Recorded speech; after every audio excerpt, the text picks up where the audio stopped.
बिस्मिल्लाहिर्रहमानिर्रहीम। अस्सलाम वालेकुम friends, I am doctor Salma Waqqas और आज मैं आपके साथ शेयर करूंगी एक बहुत ही इफ़ेक्टिव टर्मरिक फेस मास्क यानी कि हल्दी से बना हुआ फेस मास्क। हल्दी सदियों से हमारी स्किन केयर के लिए इस्तेमाल की जाती है। मुख्तलिफ़ फार्मूलाज मार्केट में अवेलेबल हैं जिसमें हल्दी इस्तेमाल की जाती है क्योंकि ये स्किन के लिए बहुत ही अच्छी है, बहुत ही इफ़ेक्टिव है स्किन प्रॉब्लम्स के लिए। तो चलिए स्टार्ट करते हैं। सबसे पहले देख लेते हैं कि इस फेस मास्क के इंग्रेडिएंट्स कौन से हैं। तो इसका सबसे पहला इंग्रेडिएंट है टर्मरिक यानी कि हल्दी। आप प्योर हल्दी ले लें। अगर आपको डाउट है कि ये प्योर नहीं है तो टर्मरिक के पीसेस भी मिल जाते हैं मार्केट से, आप टर्मरिक पीसेस ले लीजिए और उसको घर में आप पाउडर कर लें। तो आपने 2 टेबलस्पून फुल ऑफ हल्दी पाउडर लेना है। हल्दी के अंदर करक्यूमिन होता है। हल्दी रिड्यूस कर देती है एक्नी को, स्कार्स को, फेस को क्लियर करती है, वाइटन करती है फेस को। ये एंटी इन्फ्लेमेटरी होती है। करक्यूमिन की ये प्रॉपर्टी है कि ये इन्फ्लेमेशन को रिड्यूस करती है, एंटीऑक्सीडेंट है, ग्लो कर देती है आपकी स्किन को और आपके पोर्स को टारगेट करती है। तो इसलिए हल्दी आपकी स्किन के लिए बहुत अच्छी है। आप ये देख लीजिए कि हल्दी जो है वो आप कहीं एलर्जिक तो नहीं है हल्दी से। हल्दी एलर्जिक नहीं होती, लेकिन कुछ लोग ऐसे होते हैं जिनको हल्दी से एलर्जी होती है। तो अगर इससे पहले आपने हल्दी कभी भी यूज़ नहीं की तो फिर आप ये चेक कर लीजिए अपने हैंड पे ये पेस्ट लगा के।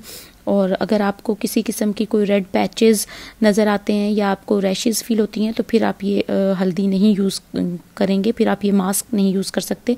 तो अगर आप ये मास्क यूज़ करने के बाद येलो स्पॉट्स आपकी स्किन पे रह जाते हैं वॉश करने के बाद, तो ये नॉर्मल है क्योंकि हल्दी का ये अपना कलर होता है जो ये जब आप वॉश कर लेते हैं उसके बाद भी थोड़ी देर रहता है ये कलर। तो आप उसको जब 2-3 दफ़ा वॉश करेंगे तो वो खुद ही चला जाएगा। हमारा सेकेंड इंग्रेडिएंट है चिकपीस फ्लावर या ग्राम फ्लावर यानी कि बेसन। आपने 2 टेबलस्पून फुल बेसन ले लेना है। बेसन के अंदर जिंक होता है जो फाइट करता है इन्फेक्शन से। ये आपकी जो एक्नी कॉज करते हैं जो इन्फेक्टिव एजेंट्स, ये उनको किल करता है, प्रिवेंट करता है पिंपल्स को, ऑयल को रिड्यूस कर देता है। ये एज अ क्लींजर एक्ट करता है और स्किन को फेयर बनाता है, डेड स्किन को रिमूव करता है। हमारा नेक्स्ट इंग्रेडिएंट है योगर्ट यानी कि दही। आपने 2 टेबलस्पून फुल दही लेना है और ट्राई करें ये दही आपने घर में खुद बनाया हुआ हो तो फिर ज़्यादा अच्छा है, वो ज़्यादा इफ़ेक्टिव होगा। योगर्ट के अंदर लैक्टिक एसिड होता है। योगर्ट हमारी स्किन के लिए बहुत अच्छा है। ये रिंकल्स को रिड्यूस कर देता है, स्किन को टाइट कर देता है, स्किन के पोर्स को पर इफेक्ट करता है, डेड स्किन को रिमूव करता है, बैड बैक्टीरिया को किल करता है और ये स्किन से ऑयल को रिड्यूस करता है। अगर आपकी स्किन ज़्यादा ड्राई है तो आप इसमें 1 tablespoon full of coconut oil भी ऐड कर सकते हैं। हमारा नेक्स्ट इंग्रेडिएंट है हनी। 1 टेबलस्पून फुल हनी ले लेना है आपने। हनी एंटीऑक्सीडेंट है, एंटीबैक्टीरियल है, हाइड्रेट करता है हमारी स्किन को, पिंपल्स, एक्नी, रिंकल्स रिपेयर करता है, डार्क स्पॉट्स को ख़त्म करता है, कॉम्प्लेक्शन के लिए बहुत अच्छा है, स्किन ग्लो के लिए बहुत अच्छा है, मॉइस्चराइज कर देता है हमारी स्किन को।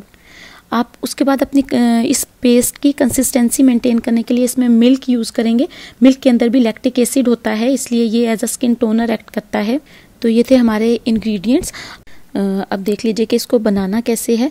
तो आप 2 चम्मच हल्दी ले लीजिए, 2 चम्मच बेसन ले लीजिए, 2 चम्मच दही ले लीजिए, 1 चम्मच शहद ले लीजिए और मिल्क ले लीजिए कंसिस्टेंसी मेंटेन करने के लिए। आप इन सब को एक बोल में डाल दीजिए और फिर उसको एक थिक पेस्ट बना दीजिए। इतना थिक होना चाहिए कि जब आप वो अपने फेस पे लगाएं तो वो बह ना जाए, वो फेस के साथ स्टिक करे। तो अब आपने अप्लाई कैसे करना है। तो सबसे पहले अपने फेस को वॉश कर लीजिए और उसको ड्राई कर लीजिए। उसके बाद अपने फिंगर्स से इस फेस मास्क को आप अपने फेस पे अप्लाई कीजिए। आप ब्रश भी यूज़ कर सकते हैं अप्लाई करने के लिए। फेस पे अप्लाई करके उस वक्त तक वेट कीजिए जब तक कि ये ड्राई नहीं हो जाता। जब ये मास्क ड्राई हो जाए तो इसको वॉश कर लीजिए। अच्छी तरह वॉश करना पड़ेगा आपको ताकि हल्दी के स्टेन्स जो हैं वो आपके फेस पे ना रह जाएं। आप कम अज़ कम 3 दफ़ा हफ्ते में इसको यूज़ करें तो 1 ही मंथ के बाद आप इसके इफ़ेक्ट्स देखेंगे। ये बिल्कुल नेचुरल है, इसलिए इसके साइड इफ़ेक्ट्स नहीं हैं। आप इजीली इसको यूज़ कर सकते हैं, घर में बना सकते हैं। तो फ्रेंड्स ट्राई कीजिए ये मास्क और फिर बताइए कि आपको इससे क्या फ़ायदा हुआ। और अगर ये वीडियो आपको इन्फॉर्मेटिव लगी हो तो इसको ज़्यादा से ज़्यादा शेयर कीजिए ताकि और लोग भी इससे फ़ायदा उठा सकें। And thanks for watching the video.